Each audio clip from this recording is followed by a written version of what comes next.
সোনার গায়ের মুসলমান নবীর দরবারে চেহারা দেখে কারো দাম নাই। বিরাট বড় আলেম হলেও কোনো কাজ হবে না, বিরাট বড় শাইখুল হাদিস আর মুফতি দিয়া কাজ হবে না, চ্যান্সেলর ডক্টর আর প্রিন্সিপাল আর বিরাট বড় অধ্যাপক আর অধ্যক্ষ দিয়ে 4 পয়সাও মূল্য নাই। যদি আজকে রাসূল কলিজার মতো না থাকে, মক্কার ইমাম হলেও রাসূলের দরবারে জায়গা হবে না। কথা বলেন ঠিক না বেঠিক? নবীর আশিক হযরত বেলাল দেখেন, তিনি হাবশী দেশের একজন মানুষ, তিনি আরবি না, তিনি আফ্রিকান হাবশী অঞ্চলের একজন মানুষ। চেহারা নাই, লেখাপড়া নাই, কৃতদাস ছিলেন, কোনো অর্থ করি নাই, কিচ্ছু ছিল না তার। কিন্তু কালেমার জন্য, রাসূলুল্লাহর মুহাব্বতের জন্য আল্লাহর নবী তাকে মসজিদে নববীর মুয়াজ্জিন বানায় দিলেন। এখানে আল্লাহর নবী তার লেখাপড়ার কোনো বায়োডাটা দেখেন নাই, আল্লাহর নবী তার অন্তরের হালত দেখেছিলেন এবং ইসলামের জন্য তার ত্যাগ আল্লাহর নবী দেখেছিলেন। নবীর উম্মত, আল্লাহর কোরআন বলতেছে, ইন্না আকরামাকুম ইনদাল্লাহি আতকাকুম।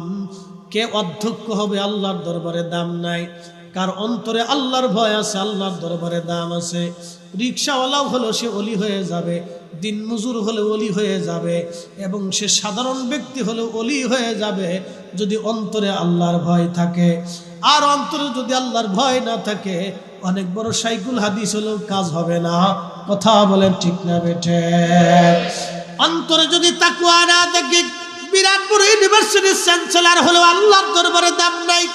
কিয়ামতের মাঠে, কঠিন হাসরের মাঠে একদল মানুষ হবে সম্মানিত আর একদল মানুষ হবে অপমানিত। দুনিয়াতে বহু মানুষ সম্মানিত ছিল, কিয়ামতের ময়দানে তারা অপমানিত হবে। দুনিয়াতে বহু মানুষ অসম্মানিত, সমাজে তার মূল্য নাই, রাষ্ট্রীয় অফিসে তার মূল্য নাই, বেসরকারি সংস্থায় তার কোনো দাম নাই, হাটে বাজারে তার মূল্য নাই, মসজিদের মিম্বরে তার কোনো দাম নাই। কিন্তু এই লোকটা আল্লাহর দরবারে কবুল হইয়া কিয়ামতের ময়দানে সে হবে সম্মানিত। কিন্তু সমাজে যে ব্যক্তি ছিল সম্মানিত, কিয়ামতের ময়দানে সে হবে অপমানিত। এই কথাটা সারা জীবন অন্তরে রাখবেন, সারা জীবন রাখবেন। চেহারা দেখে, লেখাপড়া দেখে আর কণ্ঠ দেখে যদি রাসূলের দরবারে দাম হইতো, তাহলে বেলাল কোনোদিন মুয়াজ্জিন হতে পারতো না। ওয়াসাল কারনির 4 পয়সাও মূল্য ছিল না। হযরতে আবু যর গিফারির 4 পয়সাও দাম ছিল না। রাসূলের দরবারে গরিব সাহাবীর 4 পয়সা মূল্য ছিল না। আল্লাহর দপ্তরে এই সমস্ত মানুষের 1 আনাও দাম ছিল না। সেই দিন আবু জাহেলের দাম হতো, উতবা সাইবা ওয়ালিদ মুগিরার দাম হতো, আবু সুফিয়ানের দাম হতো। কিন্তু আল্লাহর রাসূলের দপ্তরে তার দাম হয়ে গেল। যার অন্তরে তাকওয়া বেশি, রাসূলুল্লাহর মুহাব্বত বেশি ছিল, আল্লাহর নবীর দরবারে তারই মর্যাদা হয়ে গেল, জান্নাতে তারই দাম হয়ে যাবে। কিয়ামতের ময়দানে তারাই রাসূলের কাছে থাকবে, আরশে মুআল্লার নিচে জায়গা হয়ে যাবে। কথা বলেন ঠিক না?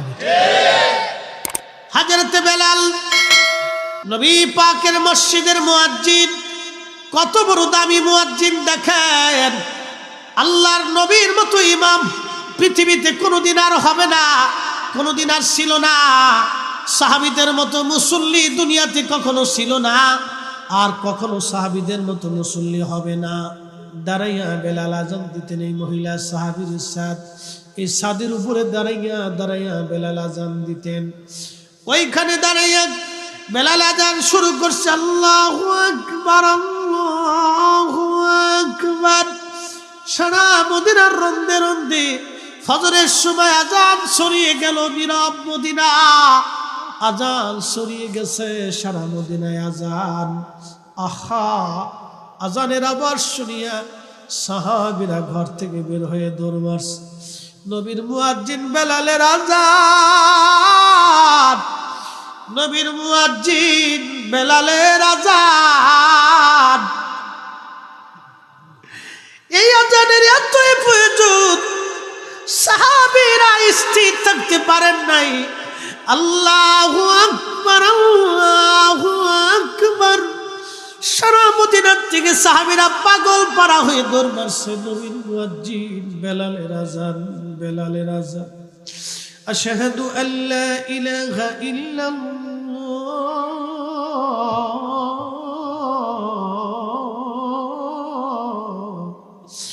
বেলালের আযান শুনিয়া মহিলারা বাচ্চা কাচ্চা নিয়ে ঘর থেকে বের হয়ে দৌড় মারছে। একটা আওয়াজ সারা মদিনায় ছড়ায় গেল, নবী বুঝি ফিরে আসছে রে, নবী বুঝি ফিরে আসছে। ইমাম তাকিউদ্দিন সুবকি আশিফাউস সাকামের মধ্যে লেখেন, সারা মদিনার মধ্যে রাব এসে গেল, নবী বুঝি ফিরে আসছে রে, নবী বুঝি ফিরে আসছে রে, নবী বুঝি ফিরে আসছে, নবী বুঝি ফিরে আসছে। আহা, মদিনার এমন কোন সাহাবী নাই গুন গুন করে না কাঁদতেছি। মহিলারা কাঁদে, ছোট ছোট বাচ্চারা পর্যন্ত কান্না শুরু করে দিয়েছে। সারা মদিনার ভিতরে কান্নার রোল পড়ে গেল। প্রিয় নবীর ইন্তেকালের পরে আজকের তাহাজ্জুদের সময় ফজর রক্তে মদিনার মানুষের কান্না বন্ধ হয় না। এতই কঠিন, বেলালের আযানের ফয়াজ এতই মজবুত, কান্নার বন্ধ হয় না। বেলাল যখন আযান দিল, আশহাদু আন্না মুহাম্মাদার রাসূলুল্লাহ,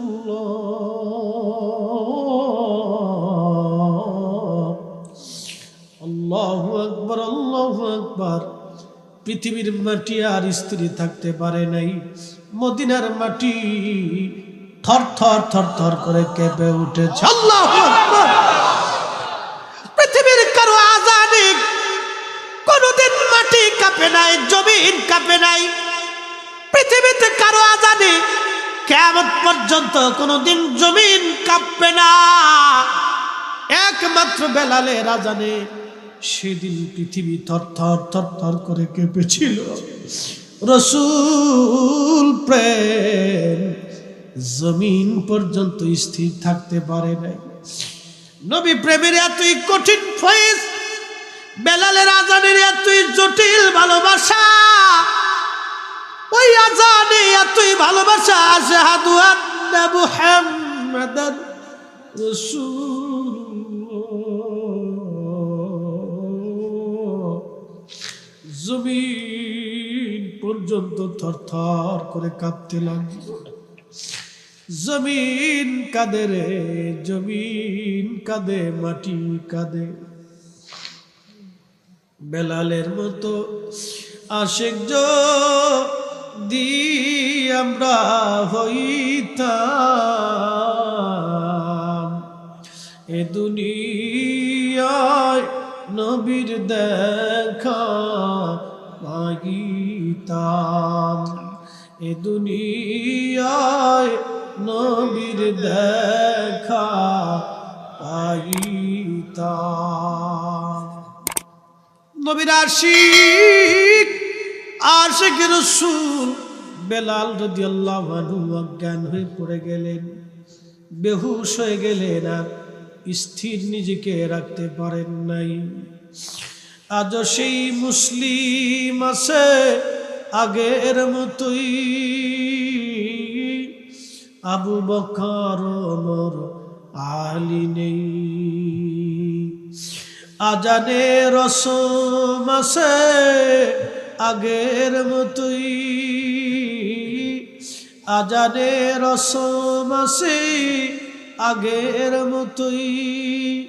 বেলালের মতো মুয়াজ্জিন নেই। আজও সেই কোরআনের পাঠক আছে আগের মতোই, আবু বকরের মতো পাঠক নেই।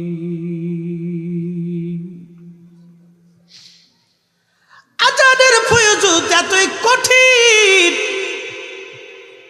আরেকটা আজান বেলাল বাইতুল আকসায় দিয়েছিল, যে আকসা নিয়ে জিহাদ হয়, এই বাইতুল আকসা প্রথম দখল করলেন হযরত ওমরের জমানায়। হযরত ওমর রাদিয়াল্লাহু আনহু বাইতুল আকসা দখল করলেন। বাইতুল আকসা দখল করার পরে হযরত ওমর ওই দিন বেলাল সিরিয়ার থেকে বাইতুল আকসায় উপস্থিত। হযরত ওমর বললেন, বেলাল, নবীর জমানাতে মসজিদে নববীতে তুমি যেইভাবে আজান দিতা, একটা বার আজকে বাইতুল আকসায় তুমি সেই আজানটা আমারে শোনাও। বেলাল বলে, না ওমর, নবীর ইন্তেকালের পরে আমি আর আজান দিই নেই, আমি আর আজান দিব না, আপনি আমাকে অনুরোধ করবেন না। আবু দারদা রাদিয়াল্লাহু আনহু তখন উপস্থিত, বহু সাহাবী ওই মজলিসের মধ্যে উপস্থিত। সব সাহাবীরা বলেন, বেলাল, বাইতুল আকসাতে একটা বার তুমি আজান দিয়ে যাও। মদিনায় কত আজান শুনছি, আজকে বাইতুল আকসায় একটা আজান দাও। সিরাতের মধ্যে আসছে, যে বাইতুল আকসা নিয়ে আজকে ফিলিস্তিনিরা লড়াই করে, ওই বাইতুল আকসায় দাঁড়াইয়া বেলাল যখন আজান দিয়েছিলেন, হযরত ওমর এমন ভাবে চিৎকার মেরে মেরে কাঁদছিলেন, মাটির মধ্যে গড়াগড়ি খাইতেছিলেন। আবু দারদা বেহুশ হয়ে গিয়েছিলেন। রাসূলের সেই স্মৃতিগুলি মনে পড়ে সাহাবীরা পাগল পারা ছটফট করে কাঁদতেছিলেন। এমনকি খ্রিস্টানরা পর্যন্ত বেলালের দিকে তাকাইয়া চোখের ধারা দিয়ে পানি পড়তেছিল, এমন আজানের ফয়জুদ। আল্লাহু আকবার। রাসূল প্রেম দলিল দেয়া হয় না, নবীর ভালোবাসা দলিল দেয়া হয় না, নবীর ভালোবাসা বহাস করে হয় না, নবীর ভালোবাসা ঝগড়া করে হয় না। আল্লাহ যারে কবুল করে তার অন্তরে নবীর ভালোবাসা দিয়ে দেয়। কি কথা বলেন, ঠিক কি না? আল্লাহ যারে কবুল করে তারে মুসলমান বানায়, আল্লাহ যারে কবুল করে তারা আশিক রাসূল বানায়, আল্লাহ যারে কবুল করে তার গোলাম বানায় দেয়, আল্লাহ যারে কবুল করে তার নবীর মুহিব্বিন বানায়, যারে কবুল করে না সে কোনোদিন হইতে পারে না। বাজানো অনেক বড় বড় আলেম মদিনাতে দেখবেন, বিরাট বড় বড় শায়েখ রওজা শরীফের পাশে এমন ভাবে দাঁড়ায় যেন আল্লাহর নবীর ছোট ভাই ওর বড় ভাই। আল্লাহর নবীরে তারা কিছুই মনে করে না, কিন্তু আমাদের দেশের হাজিরা যখন মক্কা মদিনায় যায়, আল্লাহর নবী রওজা মোবারক দেখলে স্থির থাকতে পারে না, থরথর থরথর করে কাঁপে আর কাঁদতে থাকে। কথা কোন ঠিক কিনা? আরে হুজুর গাউসে পাকের মতো এত বড় ওলি রাসূলের রওজা মোবারকের সামনে পাগল পারা হয়ে থাকতেন। ইমাম মালিকের মতো এত বড় ইমাম জীবনে কোনোদিন মদিনায় জুতা স্যান্ডেল পরেন নাই, মদিনার মাটির মধ্যে থুতু ফেলেন নাই, মদিনার হাউদের মধ্যে পায়খানা পেশাব করেন নাই।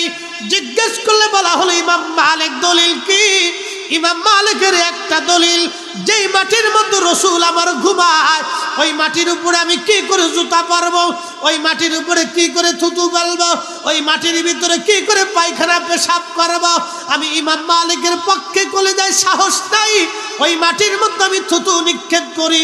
যেই মাটির মধ্যে নবী ঘুমায়, 80 বছরের জীবনে জুতা পরেন নাই, পায়ে পর্যন্ত ফুসকা পড়লো, হামাগুড়ি গুড়ি দিয়ে দিয়ে হাঁটলেন, আপনার হামাগুড়ি গিরার মধ্যে ফুসকা পরে বলো গড়িয়ে গড়িয়ে হাঁটলেন ইমাম মালিক, গড়িয়ে গড়িয়ে মদিনায় চললেন, তারপরেও জুতা পরেন নাই।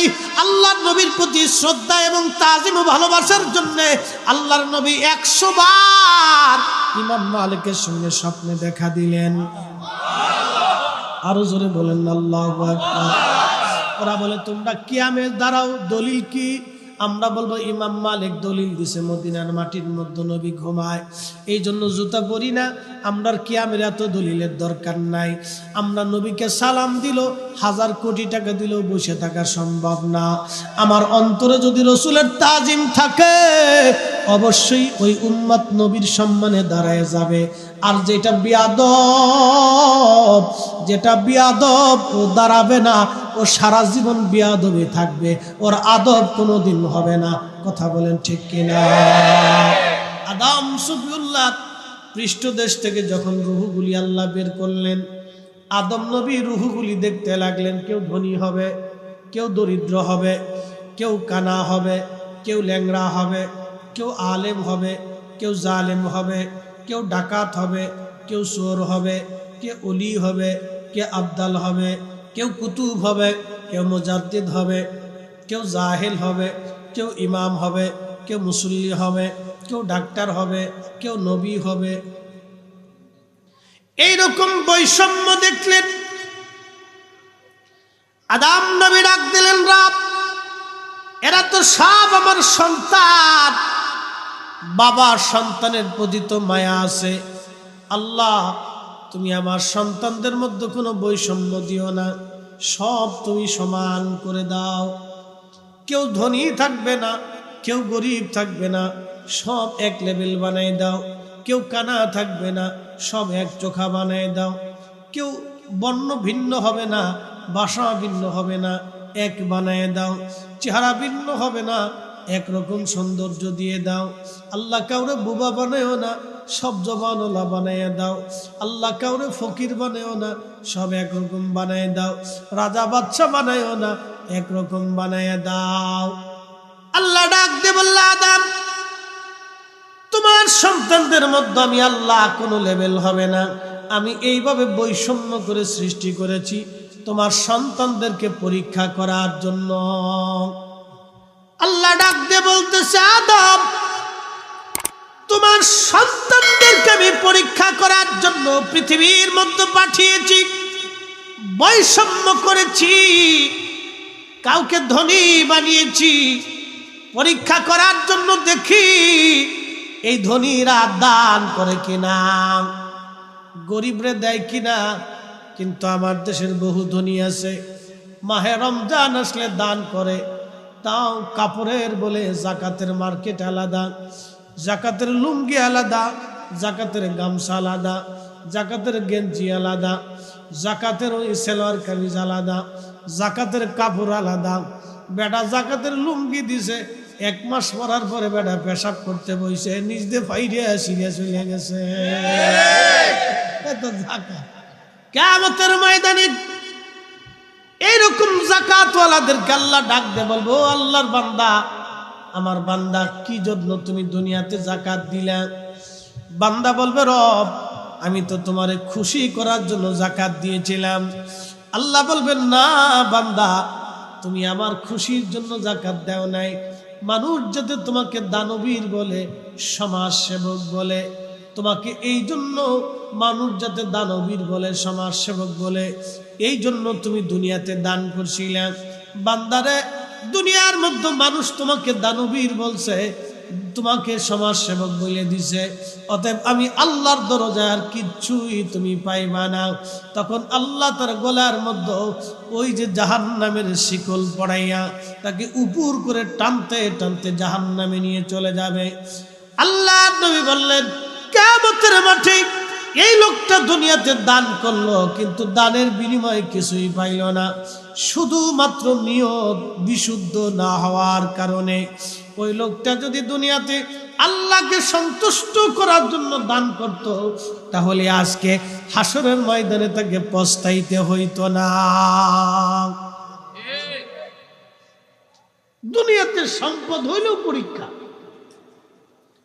টাকা পয়সা হইলেও পরীক্ষা, বিরাট এলেম ওলা হইলেও পরীক্ষা। আমার দেশে কিছু মানুষ আছে দেখবেন, নিজেরে জাহির করার জন্য বিরাট বড় খালি ফতোয়া মারে। আপনাদেরকে একটা প্রশ্ন করি, জবাব দিবেন। ইসলাম এদেশে আনছেন শাহজালাল ইয়ামানি মুজাদ্দিদি 800 বছর আগে, কথা ঠিক কিনা? তারও আগে ওলিরা আসছিলেন, কিন্তু হযরত শাহজালাল ইয়ামানির মতো এইভাবে ব্যাপকভাবে দিন কায়েম করতে পারেন নাই। তারা আসছিলেন, দাওয়াত দিছেন, চলে গেছেন, আবার কিছু সময় থাকছেন কিছু কিছু অঞ্চলে। শাহজালাল ইয়ামানি মুজাদ্দিদির আগেও আল্লাহর ওলিরা আসছেন, কিন্তু এইভাবে ব্যাপকভাবে ইয়ামানি মুজাদ্দিদির মতো তারা প্রতিষ্ঠিত করতে পারেন। কিন্তু বাংলাতে, এই ভূখণ্ডে যিনি দিন একবারে ব্যাপকভাবে প্রতিষ্ঠিত করছেন, তিনি শাহজালাল ইয়ামানি মুজাদ্দিদি। কথা বলেন ঠিক কিনা? 800 বছর ধরে উনার দেওয়া পথ এদেশে চলতেছে। মনোযোগ দিয়ে, উনি যদি বুকের উপরে হাত বেঁধে নামাজ পড়তেন, তাহলে এদেশের 800 বছর ধরে কোটি কোটি মুসলমান বুকের উপরে হাত বেঁধে নামাজ পড়ত। উনি নামাজ পড়ছেন নাভির নিচে হাত বেঁধে। উনি কিন্তু বঙ্গোপসাগর থেকে উঠে আসেন নাই, উনি আসছিলেন সুদূর ইয়ামান হয়ে সৌদি আরব দিয়ে দিল্লি নিজামুদ্দিন আউলিয়া রহমতুল্লাহের সাথে দেখা সাক্ষাৎ করে ওনার কাছ থেকে এজাজত এবং দুয়া নিয়ে তিনি বাংলাতে এসেছিলেন দিন কায়েম করার জন্য। তার অর্থই হচ্ছে তৎকালীন জমানার অলিরা বুজুর্গরা তিনারা অধিক নাভির নিচে হাত বেঁধে নামাজ পড়তেন। আজকে যারা বুকের উপরে বাধাই দিয়া আমার মসজিদের সমাজে যারা ফেতনা বাঁধাইছে, বোঝা গেল 800 বছর পরে এই সবগুলি শয়তানের দালাল। ওরা আসছেই আমার দেশে ফেতনা বাঁধানোর জন্য। ও নবীর উম্মত, খুব ভালো করে বুঝে যাবেন, শাহজালাল ইয়ামানি মুজাররিদি যদি নামাজের পরে জোরে আমিন বলতেন, তাহলে এদেশের 800 কোটি মুসলমান, 800 বছর ধরে কোটি কোটি মুসলমান নামাজের পরে জোরে আমিন করে সিরিয়ান দিত। ইয়ামানি মুজাররিদি যদি নামাজের পরে দোয়া বন্ধ করে দিতেন, তাহলে 800 বছর ধরে এদেশের নামাজের পরে দোয়া বন্ধ থাকতো। ও নবীর উম্মত, তার মানে বোঝা গেল হযরত শাহজালাল ইয়ামানি মুজাররিদি যে ইসলাম এদেশে এনেছিলেন, 800 বছর ধরে সেই ইসলাম এখনো চলমান, এখনো বহমান। যারা এই ইসলামের ভিতরে এসে আবার নতুন করে ফেরকা সৃষ্টি করতেছে, অশান্তি বাঁধাইতেছে, এই সবগুলি হলো শয়তানের দালাল। এইগুলি ফিতনাবাজ, ফ্যাসাদকারী, অশান্তিকারী। আল্লাহ এই সমস্ত ফ্যাসাদকারী থেকে আমাদেরকে নিরাপদ রাখুক। সকলে বলেন আমিন। প্রিয় মুসলমান আমার, খুবই মনোযোগ দিয়ে কথাগুলি শুনে যাবেন, এইগুলি আমাদের জন্য পরীক্ষা। আল্লাহর কোরআন বলল, আল্লাযী খালাকাল মাউতা ওয়াল হায়াতা লিয়াবলুয়াকুম আইয়ুকুম আহসানু আমালা। আল্লাহু আকবার। হায়াত সৃষ্টি করেছি, মৃত্যু সৃষ্টি করেছি তোমাদের জন্য। আল্লাহ হায়াত বানাইলেন, মৃত্যু বানাইলেন। এই জন্য আল্লাহর কোনো হায়াত নাই, আল্লাহর কোনো মউত নাই। আল্লাহর পরিচয় আল্লাহ নিজে দিয়েছেন, আল্লাহু লা ইলাহা ইল্লা হুয়াল হাইয়ুল কাইয়ুম লা তাখুযুহু সিনাতুন ওয়ালা নাওম। আল্লাহ বলেন, আমি সেই রব, আমি সেই মালিক, আমি আল্লাহ চিরঞ্জীব, চিরস্থায়ী। আমি আল্লাহর কোনো দুর্বলতা নাই, আমি আল্লাহর কোনো তন্দ্রা নাই, আমি আল্লাহর কোনো ঘুম নাই। একসাথে জোরে বলা যাবে কি সুবহানাল্লাহ। আল্লাহ ব্যতীত যাহা আছে সবার দুর্বলতা আছে, কিন্তু আমার মালিক, আমার মাওলার কোনো দুর্বলতা নাই। আল্লাহ ব্যতীত বহু জনের ঘুম থাকতে পারে, কিন্তু আল্লাহর ঘুম নাই। আল্লাহ চিরঞ্জীব, চিরস্থায়ী। আল্লাহর শুরু নাই, আল্লাহর শেষ নাই। আল্লাহর শুরু নাই, কোনো শেষ নাই। এই জন্য আল্লাহ আল্লাহ আল্লাহ আল্লাহর জায়গা থাকবে। 800 কোটি মানুষ পৃথিবীতে বর্তমান। এই 800 কোটি মানুষের হৃৎপিণ্ডের ভিতর দিয়া প্রত্যেক সেকেন্ডে, প্রত্যেক মিনিটে লক্ষ লক্ষ বার রক্ত পাঞ্চ হয়। 800 কোটি মানুষের হৃদয়ের ভিতর দিয়া রক্ত পাঞ্চ হয়। যিনি রক্ত পাঞ্চ করান সেই ক্ষমতার মালিককে। বর্তমানে শীতকাল, বাংলাদেশের সব মানুষ যদি চেষ্টা করে শীতকাল তাড়াইতে পারবে না। কারণ এই শীতকাল বাংলাদেশের আইনে আসে নাই, এটা আল্লাহর আইনে আসছে। এরপরে বসন্তকাল আসবে আল্লাহর আইনে, তারপরে গ্রীষ্মকাল আসবে আল্লাহর আইনে, তারপরে বর্ষাকাল আসবে আল্লাহর আইনে। এখন যেখানে আপনারা বসে ওয়াজ শুনতেছেন, তখন এই জায়গা থাকবে পানি। এই পানি যার আইন আসবে সেই মালিকের নাম কি? এই গাছের মধ্যে ফল হয়, একটা আম গাছের বিচি থেকে 50 বছর যিনি আম খাওয়ান তিনি আল্লাহ। বাংলাদেশের আম গাছে বইল আসে, আম ধরে। এটা বাংলাদেশের কোনো ওই যে কি বলে আপনার কোনো মন্ত্রণালয়ের সিদ্ধান্তে কিন্তু আম আসে না। আম আসে আল্লাহর আইনে, আল্লাহর বিধানে। ফল আসে আল্লাহর আইনে, আল্লাহর বিধানে। আপনি ইচ্ছা করলে অন্য সময় ফল ধরাইতে পারবেন না, আপনি ইচ্ছা করলে এখন আম ধরাইতে পারবেন না। আল্লাহর আইনে আম আসবে, আল্লাহর আইনে ফল আসবে। আল্লাহর আইনে সূর্য পূর্বাকাশ থেকে পশ্চিম আকাশে ডুবে যায় আল্লাহর আইনে। আপনি ইচ্ছা করলে সূর্য উঠাইতে পারবেন না, ডুবাইতে পারবেন না। আল্লাহর আকাশ থেকে মেঘ নামে আল্লাহর আইনে, আপনি ইচ্ছা করলে আল্লাহর আইন ভঙ্গ করার সুযোগ নাই। আল্লাহর কুরআন বলতেছে ইন্নাল্লাহা ইনদাহু ইলমুস সাআ, কিয়ামত কোন দিন হবে আল্লাহ ছাড়া কেউ জানে না। ওয়া ইউনাজ্জিলুল গায়স, বৃষ্টি কখন হবে আল্লাহ ছাড়া কেউ জানে না। ওয়া ইয়ালামু মা ফিল আরহাম, মায়ের পেটের মধ্যে ছেলে হবে না মেয়ে হবে, এটা আল্লাহর সিদ্ধান্ত, দুনিয়ার কোনো মানুষের সিদ্ধান্ত এখানে নাই। বৃষ্টি কখন হবে এটা আল্লাহর সিদ্ধান্ত, দুনিয়ার মানুষের কোনো সিদ্ধান্ত নাই। একসাথে জোরে বলা যাবে আল্লাহু আকবার। তাহলে আকাশের মেঘ কার সিদ্ধান্ত? আল্লাহ। কার আইন মানে? আমরা কারটা মানবো? আমরাও আল্লাহরটা মানবো। আমরা একদিন যে দুনিয়াতে বসে আছি, দুনিয়া ছেড়ে একদিন কবরে আমাদের চলে যাওয়া লাগবে। এ দুনিয়াতে থাকার কোনো রাস্তা আমাদের নেই। অবশ্যই কবরে চলে যেতে হবে, অবশ্যই মাটির নিচে চলে যেতে হবে। কে নিয়ে যেতে হবে? 1 নম্বর ঈমান, 2 নম্বর আমল। কথা কোন ঠিক কিনা? 1 নম্বর ঈমান, 2 নম্বর আমল। দুইটা জিনিস আমাদেরকে নিয়ে যেতে হবে। আল্লাহ চিরঞ্জীব, চিরস্থায়ী, আল্লাহর আকার নাই, আল্লাহ নিরাকার। এই শাইখে ইসরায়েলিরা বলে আল্লাহর আকার আছে, আল্লাহর হাত আছে, আল্লাহর পা আছে, আল্লাহর চোখ আছে, আল্লাহর নাক আছে। আল্লাহ বলে আল্লাহর আকারের মধ্যে সীমাবদ্ধ। আপনাদেরকে বলি এটার নাম কি? সারকাপ না? আচ্ছা, এটার আকার আছে না নিরাকার? আকার আছে না? আকার আছে, দৈর্ঘ্য আছে, ব্যাস আছে, ব্যাসার্ধ আছে, ওজন আছে, দাগা দখল করি আছে। তার মানে এটা একটা সৃষ্টি। এটা আকারের মধ্যে সীমাবদ্ধ, এটা অসীমাবদ্ধ না। যিনি এটা সৃষ্টি করলেন তিনি আল্লাহ। এই মগটাকে যিনি সৃষ্টি করার উপাদান তৈরি করলেন তিনি কে? আল্লাহ। এর মূল উপাদান যিনি তৈরি করছেন তিনি আল্লাহ। এটার এই সিস্টেম, এটা মানুষের ইচ্ছা অনুযায়ী তৈরি হয়েছে। মানুষের যে ইচ্ছা সৃষ্টি করলেন তিনি আল্লাহ। মানুষকে যিনি জ্ঞান দিলেন তিনি আল্লাহ। অর্থাৎ এটার তৈরি হওয়ার পিছনে সবকিছুর মূল কারিগর আল্লাহ। তাহলে আল্লাহ যদি আকারের মধ্যে সীমাবদ্ধ হয়, তাহলে সৃষ্টির সাথে স্রষ্টার তুলনা হয়ে গেল। আল্লাহর কোরআন বলতেছে লাইসা কামিসলিহি শাইউন, আল্লাহর সাথে কোনো মেসাল নাই। আল্লাহ মেসালহীন, তুলনাহীন। স্রষ্টা এক পাশে, সৃষ্টি আর এক পাশে। সৃষ্টিকে স্রষ্টার সাথে তুলনা দেওয়া যাবে না, স্রষ্টাকে সৃষ্টির মধ্যে তুলনা দেওয়া যাবে না। আল্লাহ নিরাকার, আল্লাহ আকারহীন। আল্লাহর দৈর্ঘ্য নাই, প্রস্থ নাই, ব্যাস নাই, ব্যাসার্ধ নাই, জায়গা নাই, শুরু নাই, শেষ নাই। আল্লাহ আল্লাহর জায়গায় থাকবে। একসাথে বলা যাবে না আল্লাহু আকবার। এই শাইখে ইসরায়েলিরা আল্লাহকে আকার বলে আমাদের ঈমান চুরি করে নিয়ে যাচ্ছে। আপনি 1000 বছর আল্লাহকে সেজদা দিবেন, কিন্তু যদি বলেন আল্লাহ আকার, আল্লাহ সীমাবদ্ধ, তাহলে আল্লাহকে স্রষ্টাকে আপনি সৃষ্টির ভিতরে নিয়ে আসছেন। 1000 বছর ইবাদত হবে, কিন্তু জান্নাত মিলবে না।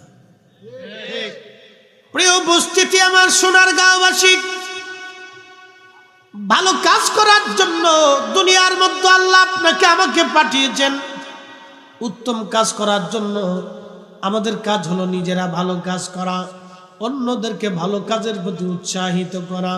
আল্লাহর কোরআন বলল ওয়াল তাকুম মিনকুম উম্মাতুন ইয়াদউনা ইলাল খায়রি ওয়া ইয়ামুরুনা বিল মা'রুফি ওয়া ইয়ানহাউনা আনিল মুনকার।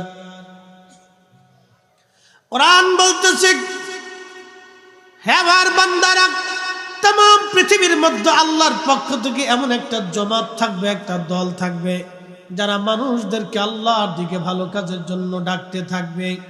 সে দলের নাম হযরতে শাহজালালের এক দল, শাহপরান, শাহ মখদুম, শাহ আলী বগদাদি, হযরত খাজা বাবা আজমেরি, হুজুর গাউসে পাক মহিউদ্দিন আব্দুল কাদের জিলানী, মুজাদ্দিদ আল ফুসানি সুরহিন্দি, খাজা বাকি বিল্লাহ, কুতুবউদ্দিন কাকি, নিজামউদ্দিন আউলিয়া, আরিফ আহমদি তুশি, এইরকম অসংখ্য আউলিয়াত কেরা হলো সেই দলের লোক যারা মানুষদেরকে আল্লাহর দিকে ডাকবে, আল্লাহর দিকে ডাকতে থাকবে। কিয়ামত পর্যন্ত এই জামাতুলীরা কিয়ামত পর্যন্ত থাকবে। আল্লাহর অলিবিহীন দুনিয়া কখনো ছিল না, কিয়ামত পর্যন্ত অলিবিহীন দুনিয়া থাকবে না। যখন পৃথিবী অলি শূন্য হয়ে যাবে তখন সিংহায় ফুৎকার দেওয়া হবে, পৃথিবী ধ্বংস হয়ে যাবে। পৃথিবীতে যখন অলি থাকবে না তখন পৃথিবী ধ্বংস হয়ে যাবে। আমার দেশে যারা অলি মানে না এরা নির্বোধ, বুকা বুকা বুকা। পৃথিবী কখনো অলি শূন্য ছিল না, কখনো অলি শূন্য হবে না। যখনই অলি শূন্য হবে তখন পৃথিবী ধ্বংস হবে। অলি শূন্য কখনো ছিল না, অলি শূন্য কখনো হবে না। এই জন্য আমরা অলি আল্লাহদের তপ্পা কদম সারব না। কথা বলেন ঠিক না বেটা?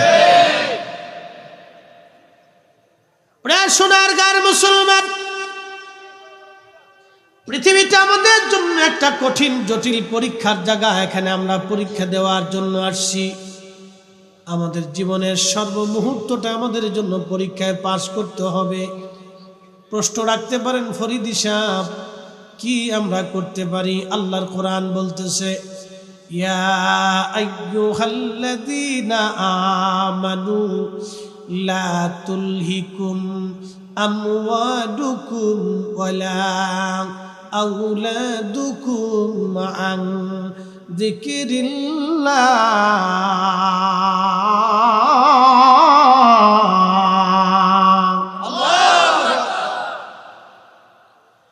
আল্লাহ পরামর্শ দিলেন, বান্দা তুমি পেরেশান হইও না, চিন্তিত হইও না। আমি আল্লাহ তোমার জন্য একটা ফয়সালা করে রাখছি। বান্দারে, দুনিয়ার সব তোমাকে ভুলে যাবে, সন্তান জুদা হয়ে যাবে, স্ত্রী জুদা হয়ে যাবে, সমাজ জুদা হয়ে যাবে, দেশ জুদা হয়ে যাবে, পৃথিবীর সৌন্দর্য জুদা হয়ে যাবে, মানুষ তোমাকে ভুলে যাবে। কথা তো ঠিক। এই যে সোনারগাঁ আপনাদের ফতেপুরের এই 100 বছর আগের কবরের পাশে কেউ আজ দাঁড়ায় না। 100 বছর আগের কবর এটা নিশ্চিহ্ন হয়ে গেছে। আজ কেউ ওই দুয়ার জন্য তার কবরের পাশে দাঁড়ায় না, কেউ দাঁড়ায় না, কেউ দাঁড়ায় না, কেউ দাঁড়ায় না। ও নবীর উম্মতেরা, খুব মনোযোগ দিয়ে যান। এই জন্য আল্লাহর কোরআন বলতেছে, বান্দা তুমি সম্পদ আর সন্তানের মোহ চিন্তা করিয়া আমি আল্লাহর জিকির থেকে তুমি গাফেল হয়ো না। সন্তানের প্রেমে পইরা নামাজ ছেড়ে দিও না। সম্পদের পিছনে দৌড়াইয়া হারাম উপার্জন করিয়া সন্তানের জন্য বাড়ি গাড়ি বানাই দিয়ে যাইও না। ওই সন্তান তোমার 4 পয়সাও কাজে লাগবে না। ওই সন্তান তোমার 4 পয়সাও কাজে লাগবে না।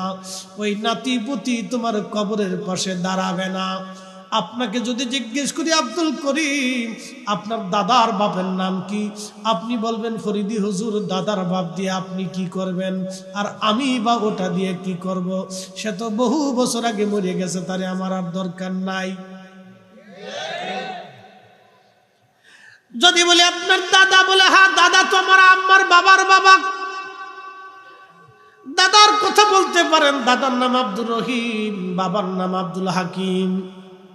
এই পর্যন্তই ছেলেরা মনে রাখে, তাও দাদার কবরের পাশে অধিক নাতিরা যায় না, ভুলে মনেও থাকে না বাবার কবরের পাশেই তো যায় না। টাইম নাই, টাইম নাই, সময় নাই, সময় নাই, সময় নাই। বাস্তব থেকে বলতেছি, সময় নাই। আমি নিজেই পাই না, আপনাকে বলি কি লাভ করব? সময় পাই না, সময় নাই। দুয়ার ভিতরে বাবাকে মনে করবে, তাও আমার দেশের একদল দোয়া বন্ধ করার জন্য উঠে পড়ে লাগছে। এটা আর এক প্রকারের আজাজিল, খালি খবিস। ও আমার উম্মতের এত বড় সর্বনাশ করার জন্য নামছে, আপনি কল্পনাও করতে পারবেন না। একটা বাবা সারা জীবন পরিশ্রম করে সন্তানের জন্য জমি রেখে যায়, বাবার কবরের পাশে সন্তান দাঁড়াবে। সন্তান এমন এক দলে যায় মিশছে যে দোয়াই মানে না। তোর মতো সন্তান রাখার চাইতে কুত্তা রাখা অনেক ভালো। এদেশে দোয়া চলবে। জমিন কার? আল্লাহ। আসমান কার? আল্লাহ। আইন চলবে কার? আল্লাহ। আল্লাহর আইন চলবে। ও যত মৌলবী চিল্লে ফাল্লা করুক, দোয়া বন্ধ হবে না। আহলে সুন্নাত ওয়াল জামাত জমিনে টিকে থাকবে ইনশাআল্লাহ। এই জামাত আল্লাহর রাসূলের জামাত। এই জামাতের পতাকা নিয়ে খাজা বাবা আজমিরি এসেছিল, খান জাহান আলী এসেছিল, শাহজালাল মুজাররদি এসেছিল, অসংখ্য আউলিয়া আতকিয়া মুজাদ্দিদ আল ফুসারি, খাজা বাকি বিল্লাহ, বাহাউদ্দিন নাকশবন্দ বুখারী, হুজুর গাউসে পাক মহিউদ্দিন আব্দুল কাদের জিলানী, ইমাম আজম, ইমাম আবু হানিফা, ইমাম শাফি, ইমাম মালিক, ইমাম আহমদ ইবনে হাম্বল, আউলিয়া আতকিয়া নুজাবা নুকাবা, উলামা ফুদালা এই পতাকার নিচে ঘুমিয়ে গেছে। এই পতাকা কাঁধে করে তাম পৃথিবীতে আল্লাহর দ্বীন প্রতিষ্ঠিত করেছে। ওরা হাজার চেষ্টা করবে, আহলে সুন্নাত ওয়াল জামাতকে জমিন থেকে বিতাড়িত করতে পারবে না। কথা বলো ঠিক না?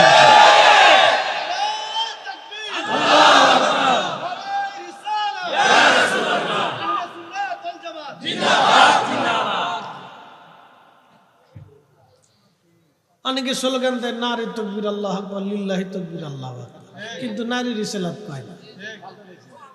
রাসূলের স্লোগান ওর মুখে আসে না, মনে মুখের ভিতরে ঠাডা পড়ছে। আবার প্রশ্ন করি, জমিন কার? আসমান কার? স্লোগান চলবে কার? এই জমিন বানাইছে আল্লাহ কার জন্য? আমাদেরকে আল্লাহ পাঠাইছে কার জন্য? শুনে যাবেন আজকে, আমাদের নবীকে যদি আল্লাহ জিন জাতির মধ্যে পাঠাইতেন তো জিন জাতির দাম বাড়ত। আল্লাহ আমাদের নবীকে মানব জাতির ভিতরে পাঠানোর কারণে মানুষের দাম বাড়ছে। যেই নবীর কারণে আমার ইজ্জত হলো, যেই নবীর কারণে হায়াত হবে কম, জান্নাতে যাব সবার আগে, নেকি হবে কম, বেহেশতে যাব সবার আগে, সেই নবী আল্লাহর জমিনে আল্লাহর স্লোগানের পরে সেই নবীর স্লোগান চলবে। আল্লাহর কোরআনে আল্লাহর নামের পরে আল্লাহ তার রাসূলের নামটা 40 জায়গায় ব্যবহার করেছে। আল্লাহর নামের পরে ইমানের পরে নবীর প্রতি ঈমান আনতে হবে। আল্লাহ মানার পরেই নবী মানতে হবে, আল্লাহ মানার পরেই নবী মানতে হবে, আল্লাহর উপর ঈমান আনার পরেই নবীর উপর ঈমান আনতে হবে, আল্লাহর স্লোগান দেওয়ার পরেই নবীর স্লোগান দিতে হবে। কথা বলেন ঠিক না? ও মাসলা বাতাইতে শরীরে এই সময় আসলে চুলকানি বাঁধে। প্রিয় নবীর উম্মত, খুবই মনোযোগ দিয়ে শুনিয়া যান। দুনিয়ার ভিতরে পরীক্ষা দেওয়ার জন্য আমরা আসছি। এটা পরীক্ষার জায়গা, বড় জটিল জায়গা। পরীক্ষার জায়গা, বড় জটিল জায়গা। ওই বারবার আমার ভাইদের কথা, হুজুর বেলালের একটু ওয়াজ আপনারা শোনাবেন। খালি একই ওয়াজ সারা দেশে। আমি একটা জালাত করছি ভাই, এটা জালাত করছি। বেলাল রাদিয়াল্লাহু তাআলা জালাত করছি। মদিনা আসার পরে ওনার এমন ভাবেই ধরছে, আজান দিতেই। ঘটনাটা একটা প্রসিদ্ধ শেখ আব্দুল হক মুহাদ্দিস দেহলভী রাহিমাহুল্লাহ মাদারিজুন নুবুওয়াতে বিস্তারিত লিখছেন। আল্লামা ইমাম কিরমানি শরহ বুখারী, খুব প্রাচীন একটা শরার কিতাব বুখারীর, এটার ভিতরে উনি আলোচনাটা তুলে ধরছে। তো রাসূল করিম সাল্লাল্লাহু আলাইহি ওয়াসাল্লাম আর সাহাবী বাগানের ভিতরে অনেক সাহাবী ছিল, কিন্তু বেলালের মতো কালেমার জন্য এত মায়ের কারো জীবনে নসিব হয়েছে